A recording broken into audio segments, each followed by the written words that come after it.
И вот здесь важно посмотреть глазами клиента. Вот недавно я буквально на прошлой неделе проводила занятия в компании участника нашего курса «Эксперт по бережливому производству», который закончил и пригласил нас проводить занятия по клиентоцентричности.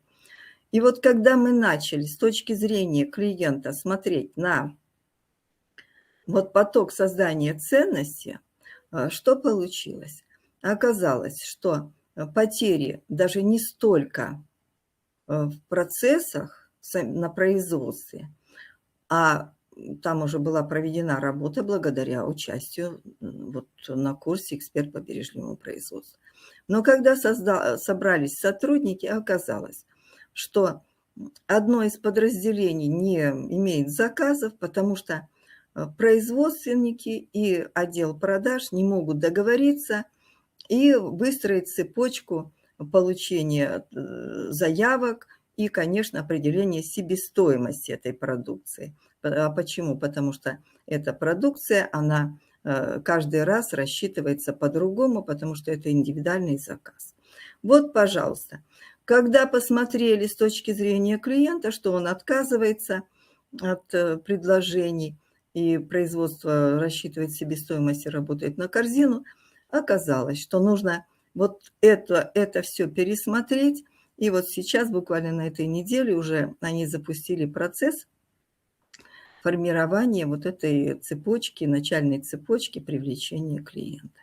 Вот обратите внимание, почему важно выявить вот эти точки, болезненные точки, которые, да, нестандартное стандартизировать. Ну, кое-что стандартизировать невозможно до конца, но во всяком случае сделать даже такие вот предложения, чтобы они у них были, это уже возможно, да.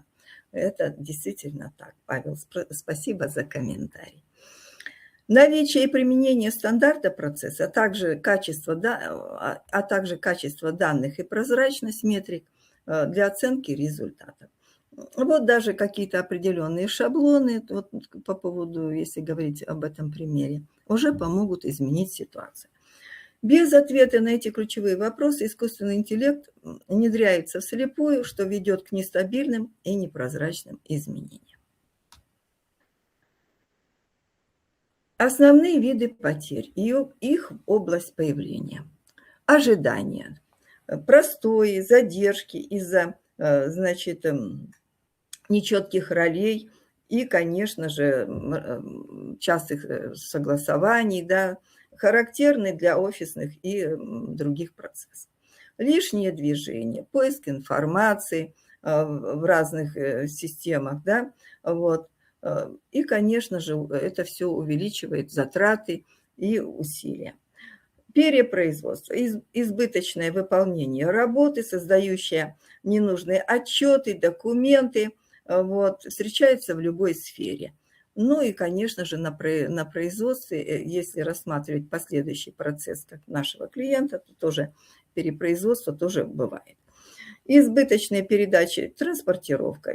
Транспортировка такая физическая, да, это транспортировка, когда вот машина здесь нарисована, когда доставляются материалы.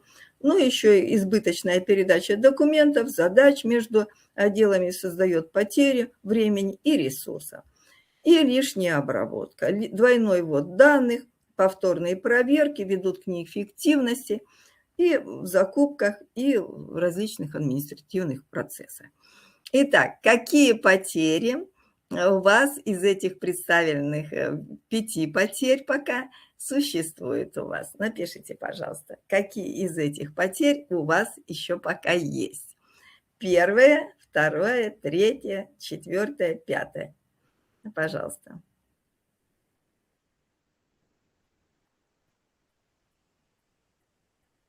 Лишнее движение, ожидания. Все.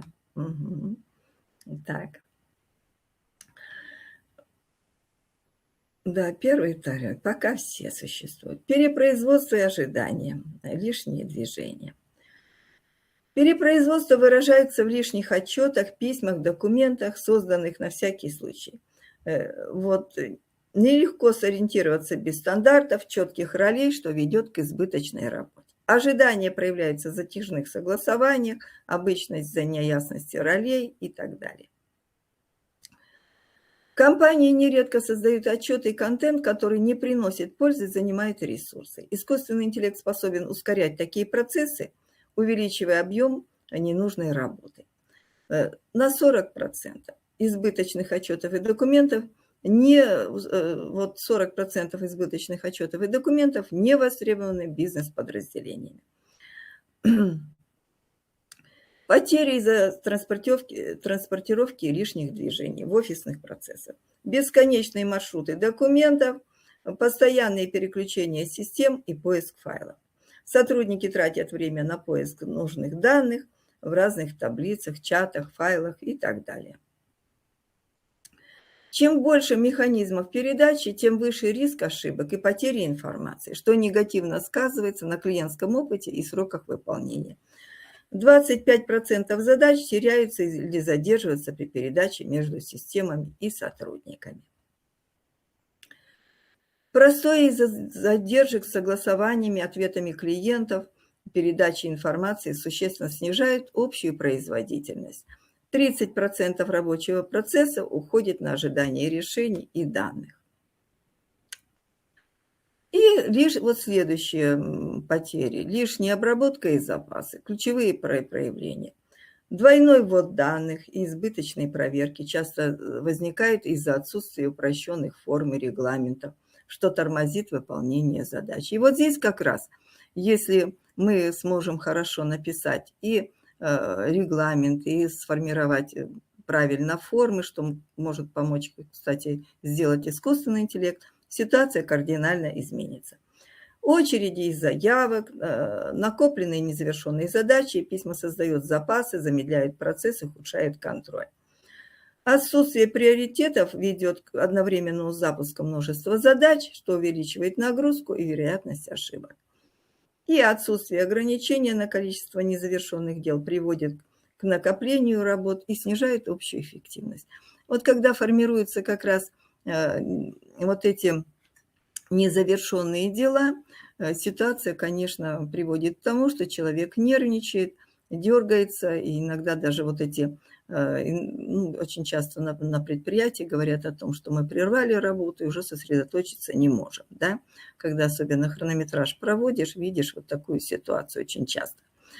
Итак, вот если из этих потерь, какие у вас присутствуют? Первая, вторая, третья, четвертая. Напишите, пожалуйста, что присутствует в вашей работе.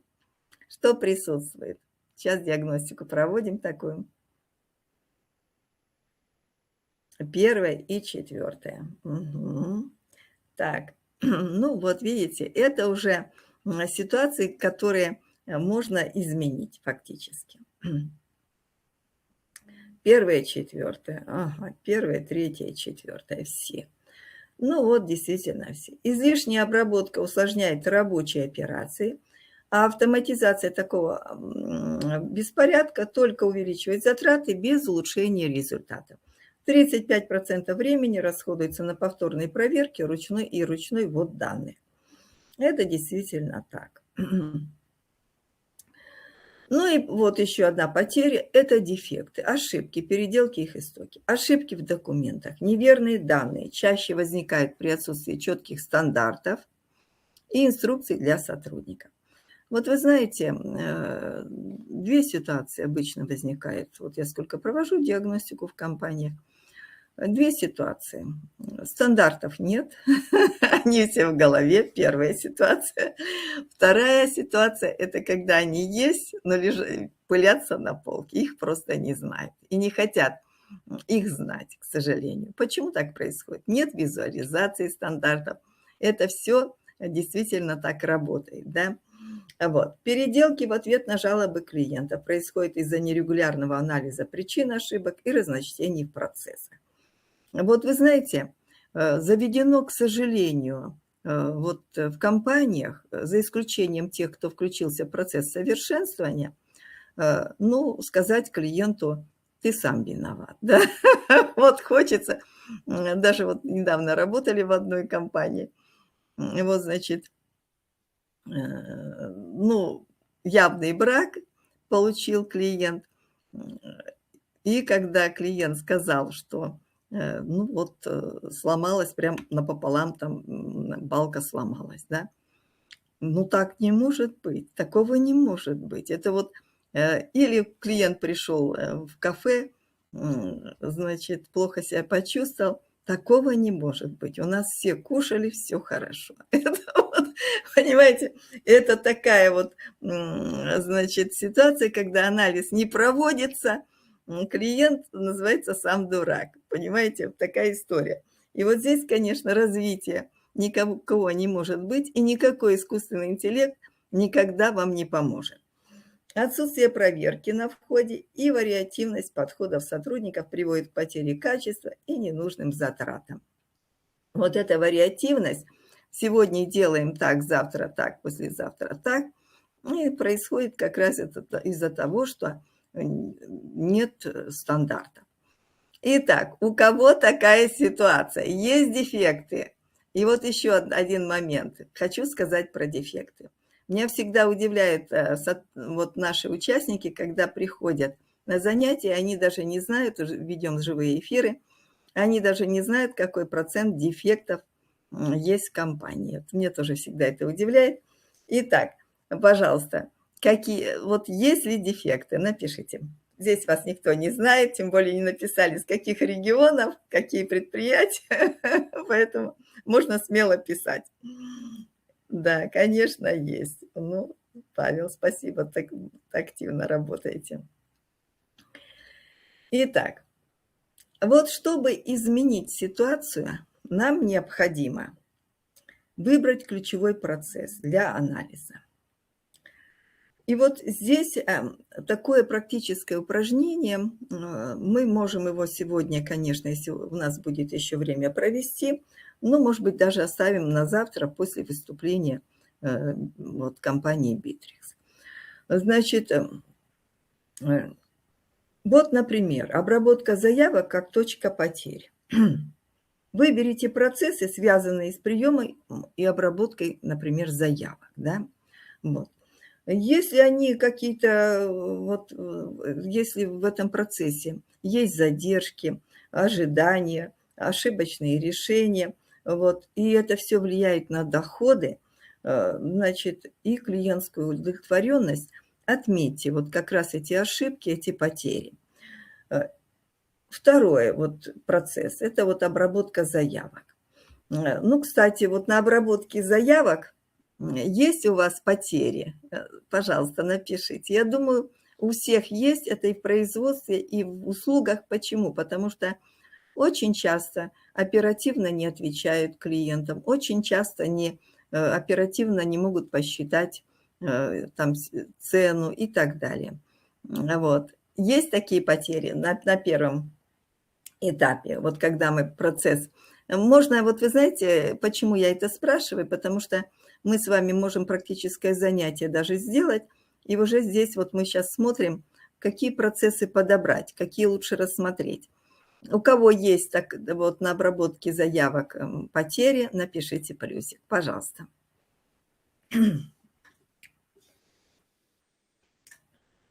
Есть, да? Ну вот понятно. Если это есть, значит, уже здесь формируется ситуация, когда нужно менять. Продажи и подбор персонала. Значит, как раз проанализируйте повторяющиеся этапы привлечения персонала, вот, которые фактически страдают из-за долгих согласований. И вот здесь как раз на обработке заявок, на продаже и подборе персонала можно привлекать искусственный интеллект. Как это осуществлять, тоже будем об этом говорить. Отгрузка и гарантийный ремонт. Проблемные процессы в логистике или послепродажном обслуживании влияют на репутацию и повышают издержки. Вот в одной из компаний торговых мы работали, как раз проект вели по бережливому производству.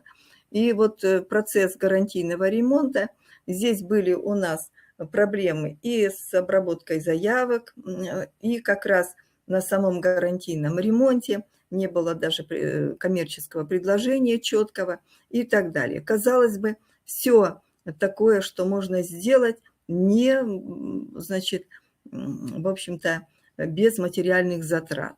Но, тем не менее, это влияло на удовлетворенность клиента и на то, чтобы изменить ситуацию к лучшему. И вот когда это все было сделано, ситуация кардинально изменилась, и процесс уже работал по-другому, и главное, что клиенты были удовлетворены. Вот, пожалуйста. Так. Ну и неиспользованный потенциал сотрудника, неочевидный вид потерь. Вот что наблюдаю тоже. Очень часто ситуация складывается так, что, вы знаете, несмотря на то, что даже уже начинает, вроде бы, начинает работать система предложений, но сотрудники не готовы давать предложения. Вот у кого есть такая ситуация, я вот наблюдала в последнее время в нескольких компаниях такую ситуацию, когда сотрудники не готовы давать предложения. И вот здесь вот что происходит? Молчание, и сотрудники часто замечают проблемы, но не высказывают. Иногда из-за отсутствия каналов для предложений, иногда из страха изменений. Вот. И рутина вместо инициативы. Команда занята повседневными задачами, вот, а решение принимает только руководство.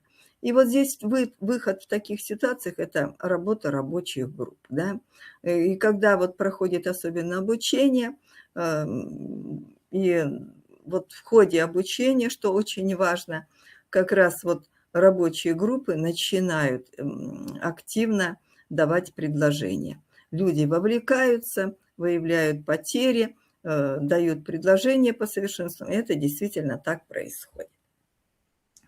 Итак, вот эти подходы действительно работают. Ну вот у кого все-таки, как вы считаете, есть эта потеря, неиспользуемый потенциал сотрудников? Напишите, пожалуйста, плюсик. Есть такая потеря у кого-то или нет? Есть такая потеря. А в чем причина? Система предложений уже работает или нет? Система предложений разработана, наверное, но она еще не, люди не включились, да? Наверное, так.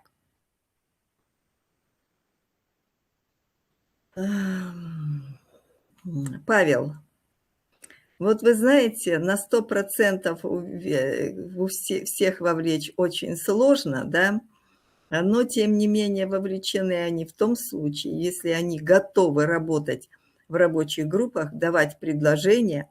Если они дают предложения, значит, именно по совершенствованию, если у вас система предложений работает, ну, это все очевидно.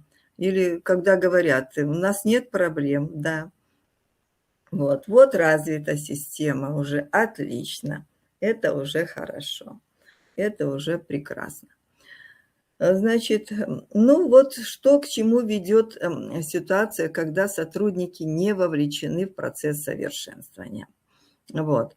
Это, конечно, потеря эффективности и конкурентного преимущества. 85% работников считают, что их идеи и предложения остаются неуслышаны на рабочих местах.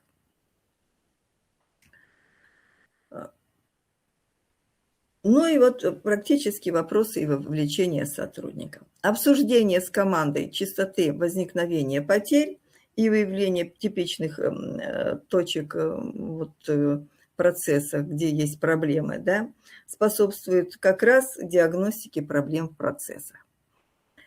Обзор информации о незавершенных задачах, повторяющихся ошибках и идеях по улучшению помогает создать план действий для повышения эффективности и мотивации сотрудников.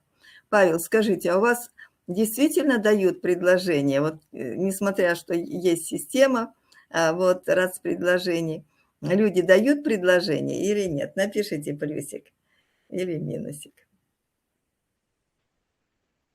То бывает, что есть система, да, только сегодня рассматривали. Отлично, супер. Ну, чтобы вот помочь даже сотрудникам, когда они дают предложения, да, вот, более, вот, ежемесячно подается 5 предложений и выше. А сколько сотрудников работает в компании? Вот интересно. Как пример для всех, Павел. Извините, что напрягаю. Итак, вот посмотрите. Сейчас ответит человек. Подожду. Вот чтобы фактически, да, не напрягайте 200, отлично. Итак, смотрите, чтобы вот ситуацию изменить, и даже сотрудникам, когда они выявляют потери, решают проблемы и ставят задачи, нам нужно объяснить, как разделять задачи. Убрать, упростить, автоматизировать. Задачи, не приносящие ценности, следует полностью исключить для устранения лишних затрат времени и ресурсов внутри процесса. Упрощение через бережливое производство направлено на оптимизацию и стандартизацию действий. Да? Вот.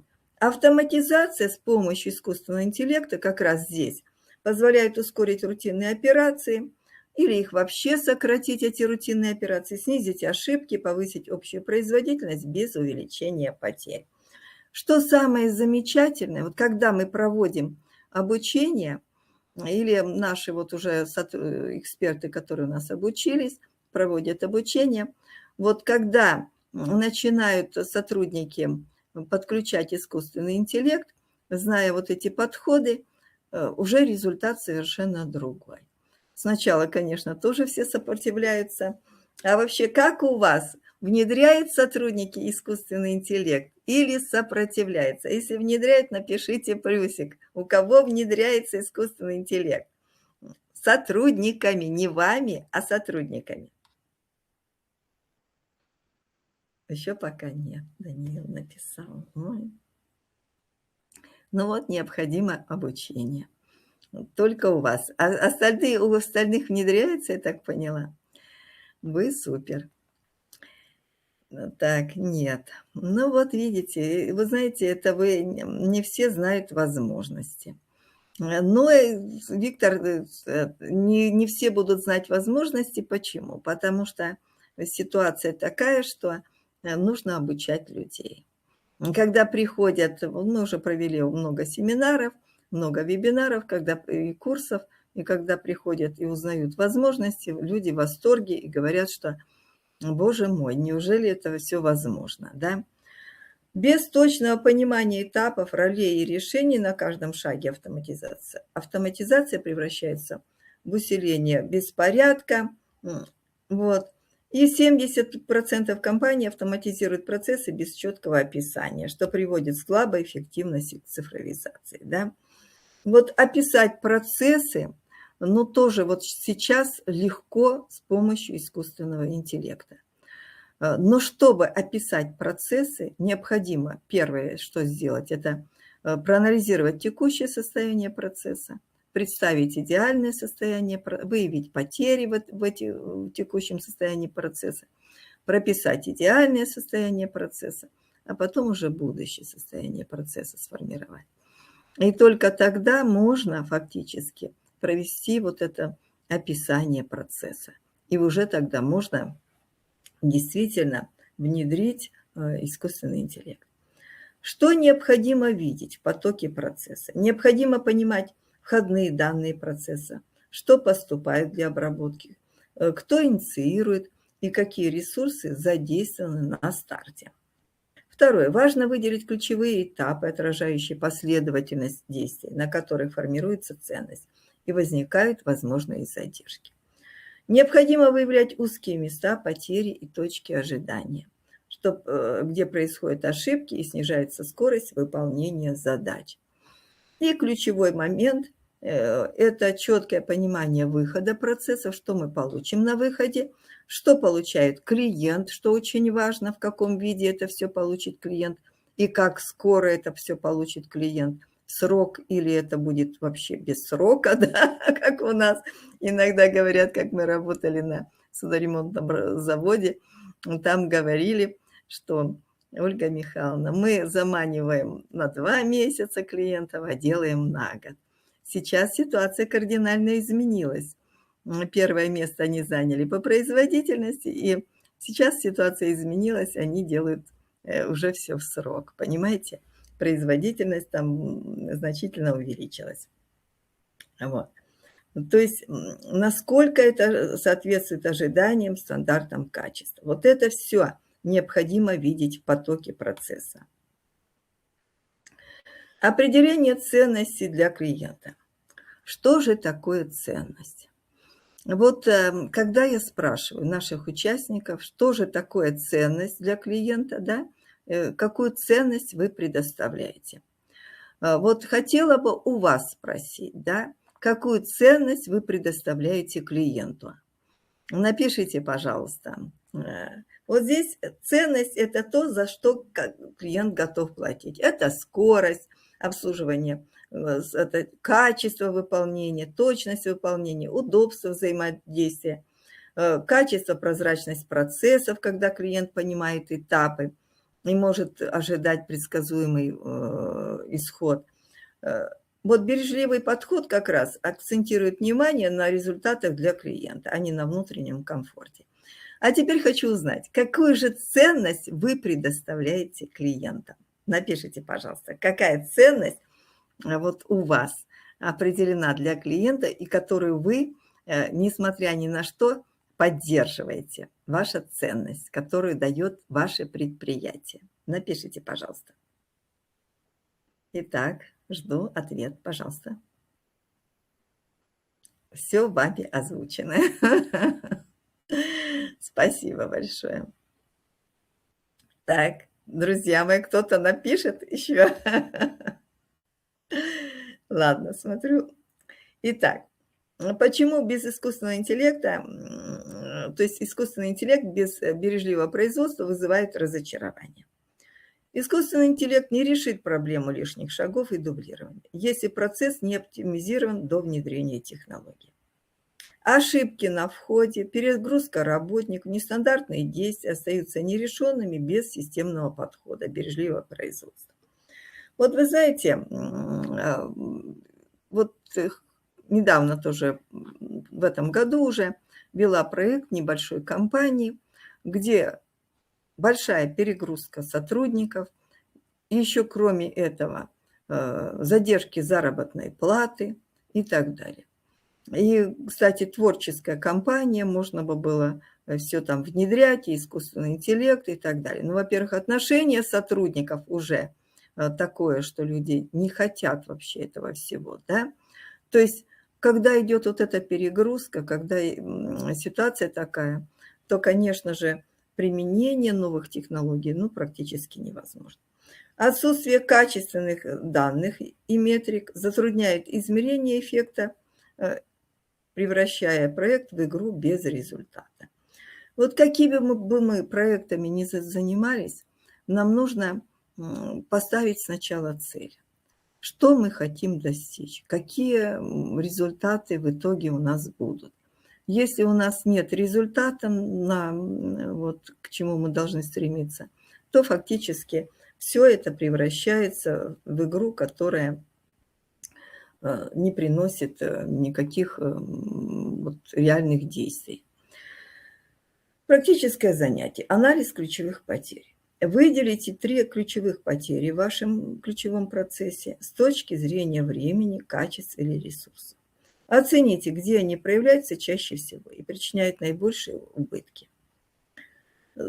Сосредоточьтесь на качественной фиксации проблемных зон. Это позволит определить приоритетные направления для улучшения и составить четкий план действий по устранению потерь.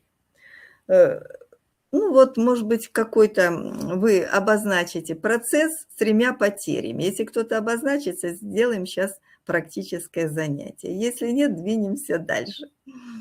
Есть такие, кто готов 3 потери и обозначить, и ключевой бизнес-процесс обозначить. Есть такие среди вас или нет? Напишите, пожалуйста. Если есть, пишите плюс, тогда подождем вас. Хорошо, чтобы вы описали, и мы будем делать практическое занятие. Если нет, тогда двигаемся дальше. Есть желающие, с которыми мы поработаем с искусственным интеллектом? Вижу, нет. Нет, не хотите описывать свои потери. Ну ладно, тогда двигаемся дальше. Зачем проводить Лен-аудит перед внедрением искусственного интеллекта? Ну, как мы уже увидели, что как раз бережливое производство помогает выявить потери, создать основу для эффективной цифровизации. Вот. Без предварительной оптимизации внедрение искусственного интеллекта часто оказывается неэффективным и экономически необоснованным. Ну вот кейс «Штыковские пруды». Сначала сотрудник у нас прошел обучение, стал внутренним экспертом, консультантом. И вот на курсе, то есть в клубе «Лидер перемен» он рассказывал, как он начал внедрять бережливое производство вот, на Штыковских прудах. Вот. И в результате была внедрена система сбора и реализации предложений от сотрудников, что повысило инициативность и вовлеченность, снизив сопротивление изменений и ускорив улучшение. Вот. Ну и, конечно же, применили искусственный интеллект для регистрации, значит, гостей. Вот. И для того, чтобы даже вести вот, рабочие группы, да, запись велась в ходе рабочих групп и обрабатывалась искусственным интеллектом. И это дало свои плоды. Результаты: снижение времени ожидания в кафе в высокий сезон с 70 минут до 15 минут, повышение качества сервиса и снижение жалоб клиентов.